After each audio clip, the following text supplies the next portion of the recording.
Evet, günaydın. Bangkok'ta yeni bir gündeyiz.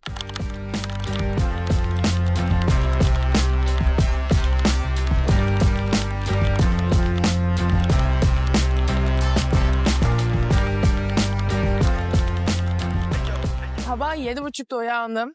Bu saraya ilk ben gelmek istiyorum çünkü.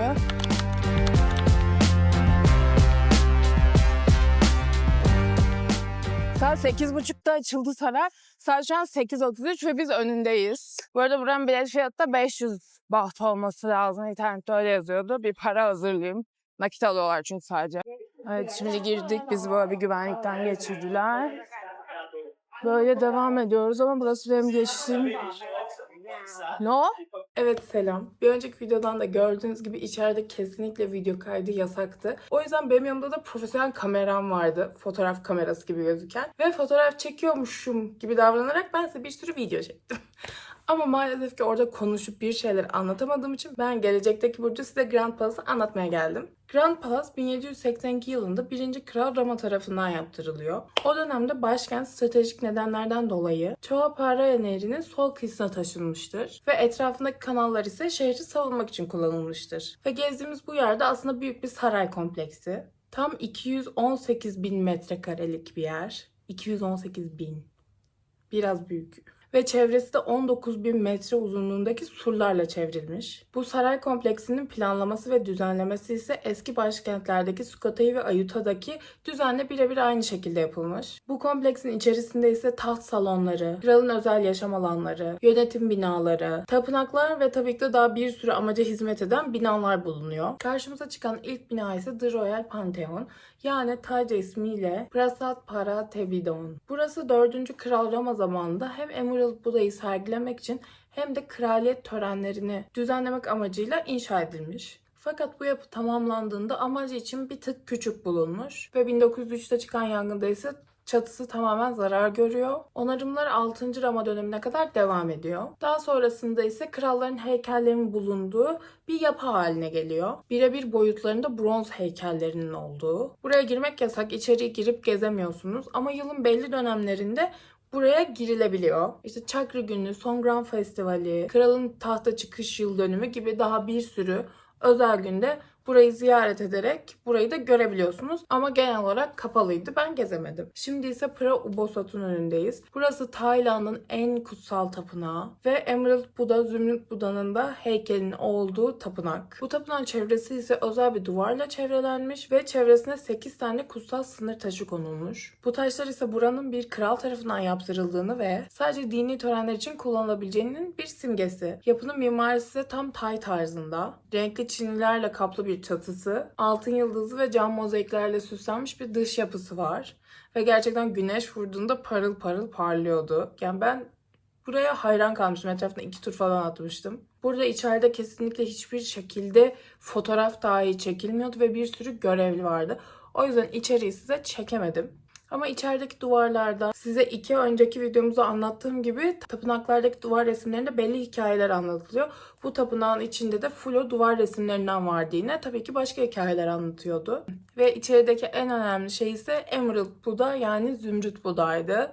Peki bu Zümrüt Buda niye bu kadar önemli? Çünkü bu Buda heykeli 15. yüzyılda yapıldığı tahmin ediliyor ve Tayland'ın en kutsal Buda heykeli olarak kabul ediliyor. Bu arada heykel sadece 66 santim boyutunda, yani büyük bir heykel hayal etmeyin, küçük bir şey. Zümrüt Buda'nın sergilendiği yerde ise bir tahtın üzerinde duruyor. Tahtın altında ise cennet aracı şeklinde tasarlanmış altın bir kaide var. Ama bana göre bu işin eğlenceli kısmı da bu: Emerald Buda, Zümrüt Buda her yıl 3 tane kıyafet giyiyor. Yaz ayı için, kış ayı için ve yağmur sezonu için 3 ayrı kombini var. Ve bunların üçü de değerli taşlar ve altınla yapılmış kıyafetler. Tayland'da şov biter mi? Bitmez. Ve bu kıyafetlerin değiştirileceği zaman da o zaman hangi Tayland kralı varsa o geliyor ve Emerald Buda'nın kıyafetini değiştiriyor. Yani sadece dini değil, aynı zamanda kültürel bir olay da. Bu tapınağın dış detaylarında ise tam 112 tane altın bronz Garuda figürü var. Her bir figür de 2 elini şu şekilde yana açıyor ve hem bu elinde hem bu elinde bir yılan tutuyor. Peki bu Garuda kim? Garuda Hindu ve Budizm mitolojisinde yarı insan yarı kartal bir yaratık. Tayland'da kutsal bir varlık olarak kabul ediliyor. Bu tuttuğu iki yılan ise Naga, yani kötülüğü kontrol altında tutan koruyucu bir figür olarak tapınağın çevresine 112 tane figür olarak yerleştirilmiş. Kapılarda ise bronz Singa aslanları bekçilik yapıyor. Singa kim? Singa ise Tay mitolojisinde güç, kraliyet ve kraliyet sembolü olan mistik bir aslan. Bu aslanlar ise kötü ruhları ve uğursuzlukları tapınaklara girmeden uzaklaştırması için tam kapıların oraya yerleştirilmiş. Yani bu tapınakta hem bu figürler, hem aslanlar, hem duvardaki işlemeler, minik aynalar hepsi birleşince Tayland'da en çok etkilendiğim tapınaklardan birisi bu oldu. Kesinlikle ağzım açık bir şekilde etrafa baktım. Çok iyiydi. Evet, şimdi gördüğümüz bu altın şov yapı ise Prasiratta'nın Çedi. Kamerada ne kadar belli oluyor bilmiyorum ama buraya çıplak gözle direkt bakamıyordunuz. Güneşi öyle bir yansıtıyordu ki altınından. Burayı 4. Kral Rama Buda'nın kutsal kalıntılarını saklamak amacıyla yaptırmış. İlk yapıldığında ise tamamen beyazmış. Böyle bir altın şovu yokmuş. Daha sonra Bangkok'un 100. yıl kutlamalarında 5. Kral Rama yüzeyi altın renkli cam mozaiklerle kaplatmış ve bu görüntüsüne kavuşmuş. Şu anda ise Pramondop'un önündeyiz. Burayı 1. Kral Rama yaptırmış. Ve içinde ise Triptaka adı verilen palmiyeden yapılmış yapraklara yazılı eski Budist kutsal metinlerin saklandığı bir dolap bulunuyor. Bu dolapta sedef kakmalı çok değerli bir dolapmış. Dış cephesi ise yine renkli cam mozaiklerle süslenmiş. Bu yapının etrafında ise Teponom adı verilen ellerini dua pozisyonunda tutan tanrı figürleri var. Bu figürler aslında koruyucu melek gibi düşünebilirsiniz. İnsanların günahlarından arınması ve manevi huzura kavuşması için dua ederler. Girişte kapının etrafında gördüğünüz iki büyük heykel ise Tay mitolojisindeki Asura. Yani tapınağı kötü ruhlardan koruyan bekçi. Asura'yı zaten hem bu komplekste de hem diğer tapınaklarda da çok sık sık görüyoruz. Merdivenden aşağı doğru sarkan yılan figürleri ise Naga. Tay mitolojisindeki kutsal sayılan bir nehir yılanı. Hem suya hem toprağı koruduğuna inanılıyor. O yüzden tapınakların girişinde Naga'ya da yer veriliyor. Aynı zamanda bu Pramondop'un 4 köşesinde de 14. yüzyıldan kalma taş Budaların replikası var. Asıl orijinalleri ise müzede duruyor. Evet, sıradaki yapımız ise diğerlerinden birazcık daha farklı. Burası Praviada Yot Chapel. Burası 3. Kral Rama döneminde yaptırılıyor. Eski Ayuttha'dan kalan bronz Buda heykellerinin parçalarından dökülerek yapılan yeni Buda heykelleri için yapılan bir yapı. Aynı zamanda burada Pranak adında çok önemli bir Buda heykeli de saklanmış. Ama buranın diğer yapılardan farkı ise dışının süslemesi. Buranın dışı full Çin'den getirilen porselen tabak ve fincan takımlarıyla süslenmiş. Hatta taşınırken kırılan tabak parçalarını bile kullanmışlar. Çatının sivri tepesi bile yine bu porselen parçalarıyla süslenmiş. Evet, sıradaki yapı ise Opera Montean Tam. Burası 1. Kral Rama'nın kardeşi tarafından yaptırılıyor. Palmiyeden yapılan yapraklara yazılan kutsal Budist metinlerini saklamak için inşa edilmiş bir kütüphane aslında. İçeride bu yaprakları da altın varaklı ve lake dolaplarda saklıyorlarmış. Ve hala her pazar günü veya Budist takvimine göre önemli günlerde eğer Emerald Buda'nın olduğu tapınakta bir tören yoksa bu kütüphanede keşişler halka vaaz veriyor. Bu bina ise Chakri Mahaprasad. Burası 5. Kral Rama döneminde 1876 yılında inşaatına başlanıyor ve 1882 yılında Bangkok'un 100. yılına inşaatı tamamlanıyor. Yani tam 100. yılına yetiştirmiş oluyorlar. Burası İngiliz mimar John Kulnick tarafından yapılıyor. Bu binayı neoklasik tarzda tasarlıyor. Ama çatı kısımlarını normal batı tarzında değil de daha Tay tarzında yapıyor. Tay kültürünün ve batı kültürünün karışımından oluşan bir bina çıkıyor önümüze. Alt katta eskiden kralın muhafızları ve ofisler bulunuyormuş. Üst kata ise dışarıdan bir merdivenle çıkıyorlarmış. Burada ise kralın özel kabul salonları, resim galerileri, tas salonları varmış. En üst katta ise oldukça kutsal bir bölüm yer alıyormuş. 4. Kral Rama'dan başlayarak 9. Kral Rama'ya kadar kralların ve eşlerin, ayrıca bazı prens ve prenseslerin de altın kaplarda külleri bu katta saklanıyormuş. Fakat kral ve ailesi bu binada yaşamıyor. Yani burada uyumuyorlar, burada uyanıp yemek yemiyorlar, kahvaltı etmiyorlar. Peki onlar nerede yaşıyor? Bu gördüğümüz yapıların arkasında bir kısım daha var. Orada yaşıyorlarmış. Oranın ismi ise Pramamontian. Orası ise daha eski, tamamen Tay mimarisiyle inşa edilmiş, çok daha mahrem bir alan ve bir kompleks. Oraya kesinlikle turistler giremiyor. Ve şu anki kral nerede yaşıyor diye eğer merak ettiyseniz, şu anki kral da Dusit Palace denilen ayrı bir saray kompleksinde yaşıyor. Bu saray kompleksiyle herhangi bir alakası yok. Evet, bu yapı ise Aborn Bimok Pavilyon. Burası ise kralların tas sepetini binmeden önce üstlerini değiştirdiği önemli bir pavilyon. Kraliyet inancına göre krallar tören kıyafetlerini ancak kutsanmış özel alanlarda giyebilirdi. O yüzden bu pavilyona gelip üstlerini değiştiriyorlardı ve daha sonra tören bittikten sonra geri gelip yine üstlerini bu pavilyonda değiştiriyorlardı. Evet, bu son binamız ise Dusit Mara Prasat Throne Hall. Burası bu kompleksteki en önemli ve en eski taht salonu. Burası 1. Kral Rama döneminde inşa ediliyor. Burası başlangıçta kralın günlük hayatında kullandığı bir yaşam alanıydı. Yani hem resepsiyon salonu hem bazı kraliyet törenleri bu alanda yapılıyordu. Yani mesela tahta çıkma törenleri, yeni kraliyet prenslerinin doğumu, kralın ölümünün sonrasında naaşının sergilenmesi gibi olaylar bu binada yapılıyordu. Evet, size Grand Palace'daki en önemli yapılarından birçok tanesini anlattım. Tabii ki orada daha fazla yapı vardı. Ben sadece en önemlilerine değindim. Yoksa bu video bayağı bir uzun olurdu. Evet, artık ben gidiyorum. Size de videonun devamında iyi seyirler diliyorum. Hoşçakalın. Şimdi bu Grand Palace biletlerinizi atmayın. Çünkü aynı biletle tekstil müzesine de girebiliyorsunuz. Ve içerisi gerçekten çok güzeldi. Hatta şöyle bir tane oyun da yapmışlar. Oda bunları bulup basmanız gerekiyor da ben çok başarılı olamadım. Yani kıyafetler o kadar güzeldi ki içerideki, ben kıyafetlere bakmaktan bunu unutmuşum. 3 tanesini bulabildim. Bugün yani çok sıcak. Nasıl bir sıcak biliyor musunuz? Böyle Temmuz şeyi gibi. Bakın, kızın elindekinden lazım bana da. Böyle Temmuz Antalya sıcağı gibi bir sıcak var. Evet, ve de geldim. Bakın şu bowl simgesini görüyor musunuz? O buranın Michelin yıldızı, yani Taylandlıların, ama buranın ayrıca Michelin önerisi de var zaten. Böyle minicik bir yer. Şimdi ödedim.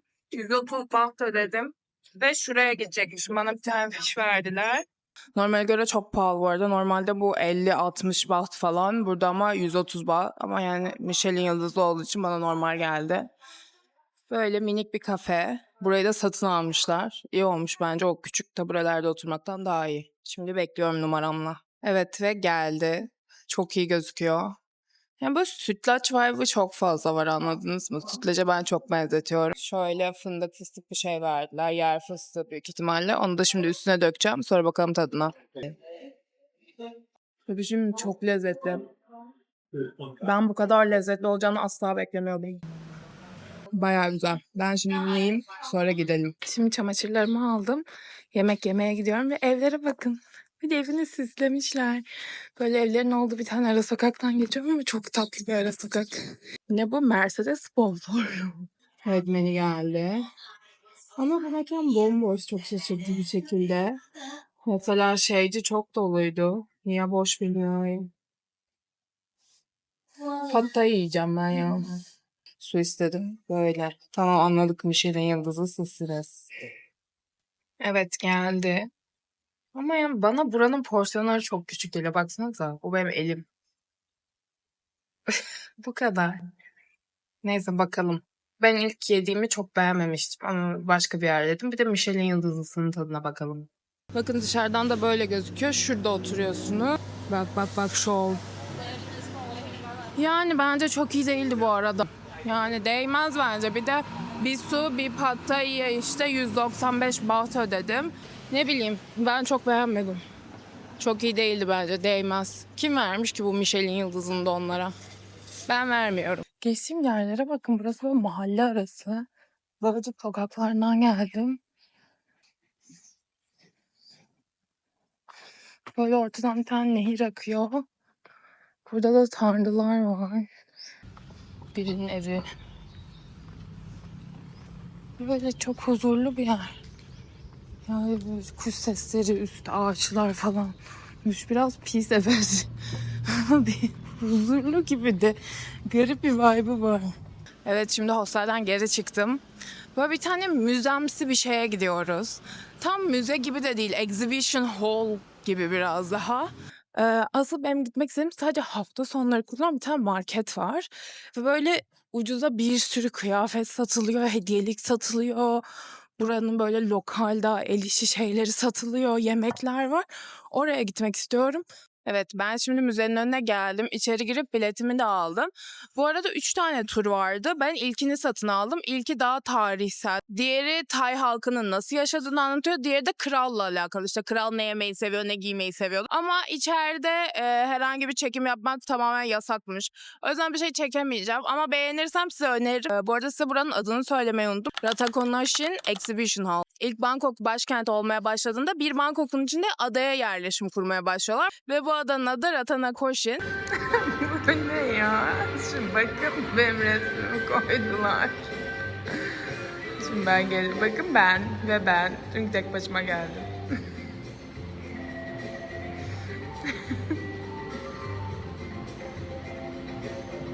Ben okula gidiyorum. Çok korkunç değil mi?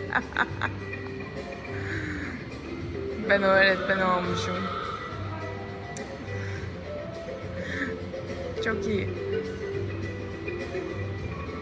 Bir şey diyeceğim, bu şey çok uzun süre ben de tek başıma oturup bunu izliyorum. Çünkü turda sadece ben varım, kimse gelmemiş. Biz 1,5 saattir kadınla birlikte geziyoruz. Çok güzel. Bitti. Burası da müzenin manzarası. Şuraya gitmek istiyordum ben ama pek vaktim kalmadı. O yüzden gidemeyeceğim. Aha görmüş olduk. Böyle daha o tepeye kadar tırmanamazdık zaten. İyi oldu bakın. Böyle manzaralar. Ben ve manzara. Tura sadece ben gelmişim. Yani kimse yok. Ben ve kadın geziyoruz. Ve bu çok uzun bir turmuş. 1,5 saattir ben ve kadın geziyoruz ve kadının İngilizcesi kötü demek istemiyorum ama çok... Şöyle göstereyim.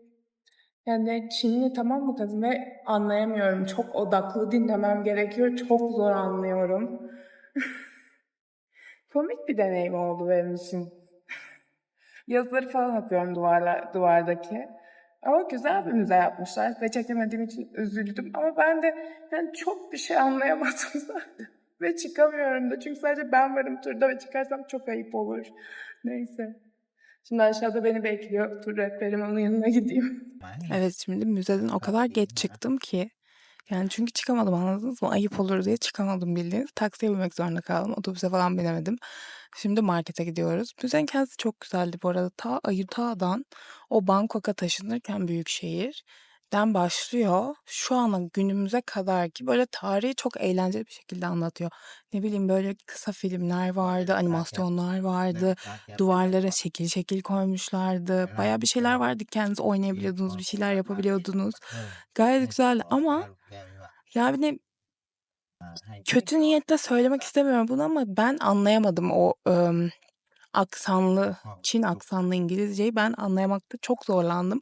Ve kadının hem de maskesi vardı, yani dudaklarını da göremiyordum. Beni bayağı zorladı ama yine bir şeyler öğrendim. Mesela size diyordum ya yemekler hep çok şekerli diye, yani ne bileyim makarna yiyorsunuz şekerli, pasta yiyorsunuz şekerli.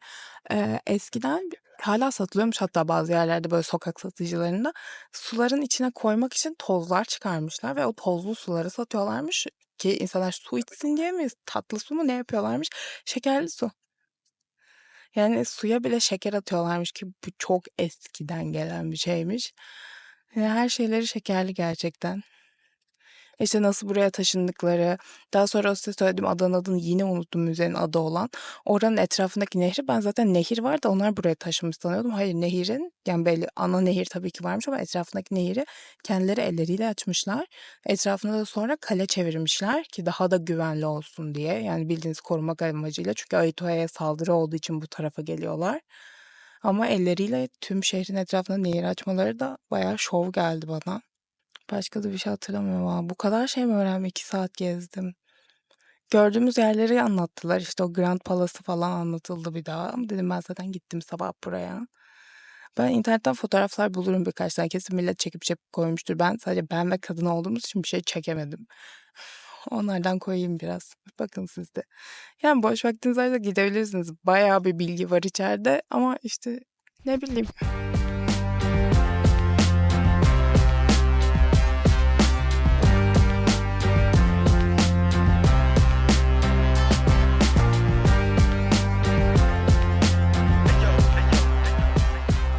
Evet geldik. Büyük ihtimal burası ana girişi değil ama ben buradan gireceğim. İşte böyle. Böyle bir kitapçıya çıktım.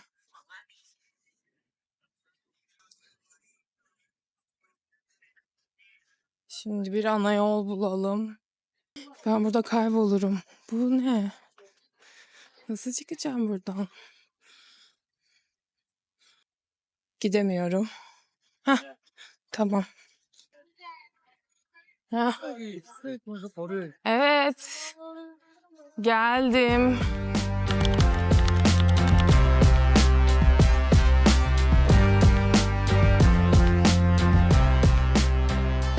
Binden daha fazla dükkan var. 15.000'den daha fazla. Burası bayağı eskiye dayanıyor. Eskiden buraya sadece lokal insanlar gelmiş. Ama bu dediğim çok eskiden. Tabii biz turistler eksik kalır mıyız? Asla. Bakın. Baksanıza sadece Coca-Cola ürünleri satıyorlar. Çok değişik değişik şeyler var. Buraya bakın tam yazlık. How much are these bags? How much? อันนี้ใช่ไหม Ha? 590 Five. 590 Okay. Çok iyi. 590 liraya bedava bunlar. Bir de bunlar elle yapılıyor. Böyle makine falan yapamıyor. Ama ben böyle bir şeyler takmıyorum. Yoksa benim anneannem yapıyor. Böyle etekler falan var. Etnik bir kısımdayım ben. Daha etnik şeyler var. Bakın şimdi geri ana yola çıktım. 150'ye şöyle üstler var. Şöyle şeyler 190. Şurada bir tane ayakkabıcısı var. Her şey 150 sanırım. คนนะคะโซนส้นสูงขอ1 คนค่ะ ดึงถุงเล็กมาใบหนึ่งโดนส้นสูงขอ1 คนค่ะ Baksanıza her şey var. Ve 150 baht. 150 lira yani. Topuklular.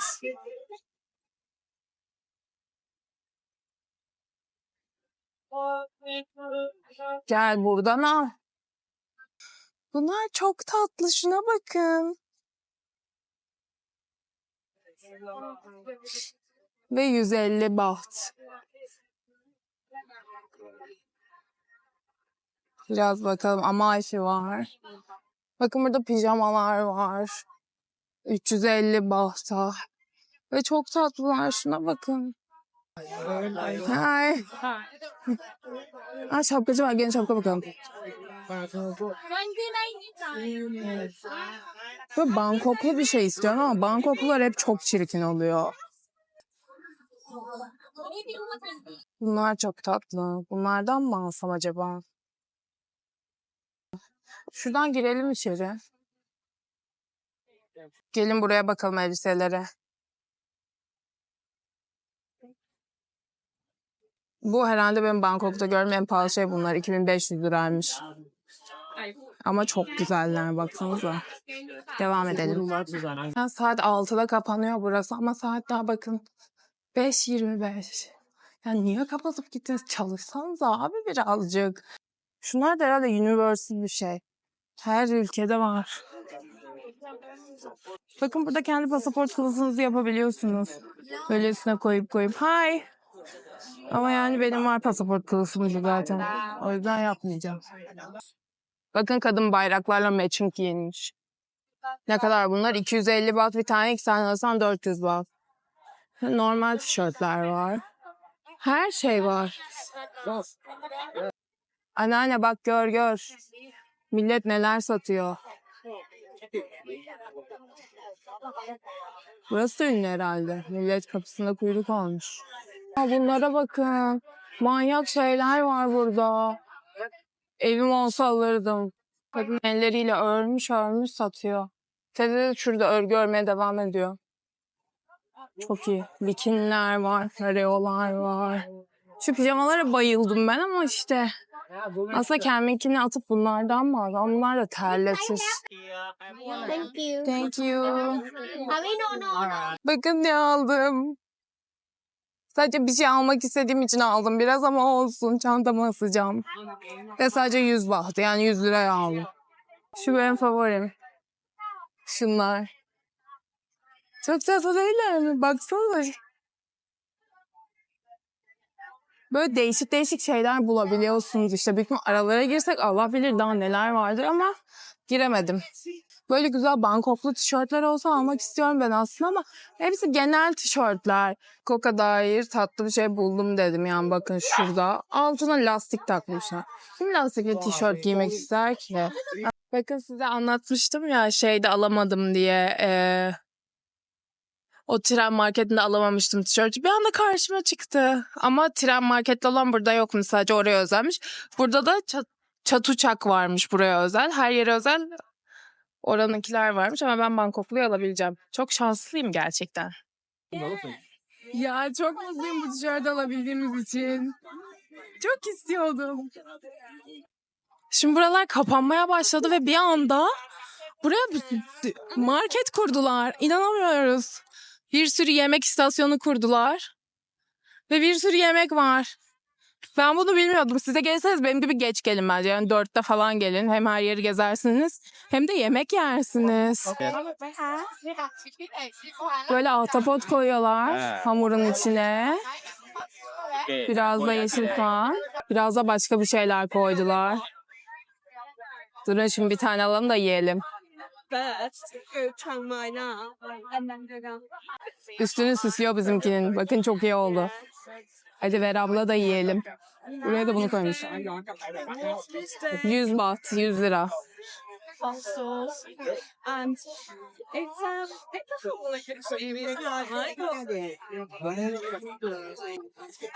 Çok iyi oldu. Thank you. Tadı gerçekten çok iyi bu arada. Üstüne ne koydularsa harika oldu. Ve buranın adı Indie Market'miş. Burada durian var. Ben bu meyveyi daha önce denedim ama size de sonra bir daha deneriz ama şimdi yiyesim yok. Tavuk pilav yapmış bu abimiz de evde. Bu kızarmış tavuklar ne ve tanesi 10 para. Al al ye. Yine güzel bir şeye benziyor. Ama bunlar ben size söylediğimi bilmiyorum. Kaçtır alıyorum böyle karides bir şeyler. Karideslerin içini temizlemiyorlar ve bildiğiniz bağırsaklarının içinde bırakıyorlar karidesin. Ve ben bunu fark ettikten sonra yani midemi çok bulandırdı bu olay. Kendim temizleyip yedim. Ama ne kadar kendim temizlesem de tam temizlenmedi tabii ki de. O yüzden karideslerden biraz uzak durmaya çalışıyorum. Bu da hazır noodle yapıp satıyor. Çok zekisin abla ya. Ünlü bir yer herhalde bakın. Bunlar ünlüler mi? TikTokçular herhalde. TikTok'ta ünlü olmalı ki bu küçük kızlar gelmiş buraya. Bunlar ne ya? Aa, içi de dolu.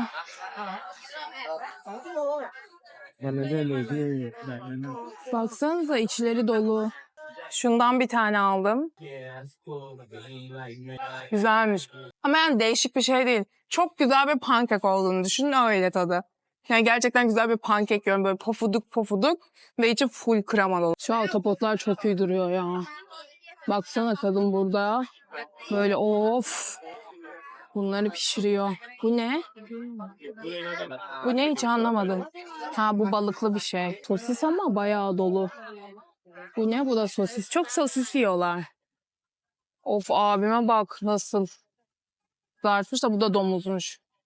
Burada domuz çok var. Eğer domuz yemiyorsanız dikkatli olmanız lazım. Ay asıl buraya bakın. Böcekler. Bakın bakın neler yiyorlar. Karışık karışık böceklere bakın. Ben yemeyeceğim böcek. Diğer YouTuber'ları izleyebilirsiniz böcek yemek istiyorsanız. Böyle bir anneanne nine resmi koyunca çok lezzetliymiş gibi geliyor bana. Böyle tüm deniz ürünlerine bakın. Aa, bundan yedik işte biz biraz önce bakın. Bunu yedik. Buranın sırasına bakın. Bu sıra bunun için, bu noodle için bu sıra. Neymiş o be? O kadar mı lezzetli?